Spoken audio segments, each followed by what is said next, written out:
Thank you. Representative Hanna? Thank you. Thank you, Chairman. Thank you, Doctor, for being here.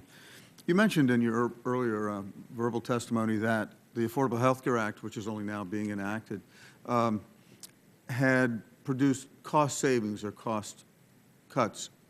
Can you explain that, what they might be? Sure. And I said it had contributed to it. I didn't. Right. I said it was one factor among many. You've seen things like reduced hospital readmissions, fewer hospital-acquired infections, a large increase in accountable care organizations. All of those were reforms that were made in the Affordable Care Act. You'll then have furthers that will matter in the future, things like delivery system reforms, bundled payments, and even some of the payment changes for providers have, in the past, we've seen gone through to the private side as well. So I think all of that is contributing.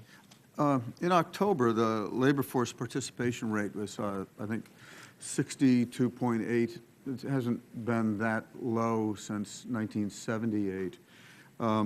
And if we accounted for the actual numbers of people unemployed, it'd be more like 11.3%, not the 7.3 that we see. Do you think that what could cause a trend like that? What do you see in the future? Do you think that trend is continuing? And maybe you can help me and understand what you believe is causing that. I think the number one thing causing it is the retirement of the baby boomers. And that wasn't just predictable, it was predicted. In the economic report of the president in 2004, written under the Bush administration, they wrote in that economic report that starting after 2008, you would see an accelerating decline in the participation rate. And so we always knew that accounts for 4 million. How do you account for the other 2 million people? You're certainly correct that I think is the main factor, is that I think there's also a cyclical reduction in the participation rate as well. And whenever the unemployment rate goes up, that tends to lead the participation rate to go down, and the participation rate tends to lag changes in the unemployment rate somewhat. So you have the structural compounded by the cyclical. You spoke earlier, too, about inequality and the disparagement and the disparaging difference between the poor and the extremely wealthy that we see.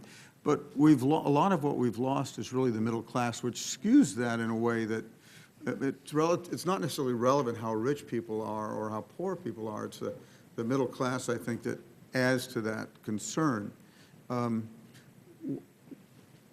It would be my belief that we have educationally we have not kept up in the fashion that we should. Pre-K, I think, is a good example of that, and probably go a long ways towards helping that. But just give you a moment to talk about it in any way you like. Yeah, I appreciate that chance to expand on what I said, and it was a point Congressman Delaney brought up as well, and I very much agree. It really is, how the middle class are doing is the best test of how the economy is doing. And to some degree, what I was saying before was a shorthand for that trend we've seen of increased technology, increased demand for skills on the one hand, deceleration in educational attainment on the other hand, and those true trends combining to hollow out the middle class. So I certainly think an important part of the answer is in education, everything from pre-K, as you just cited, through college. Thank you. I'm set. Thank you very much.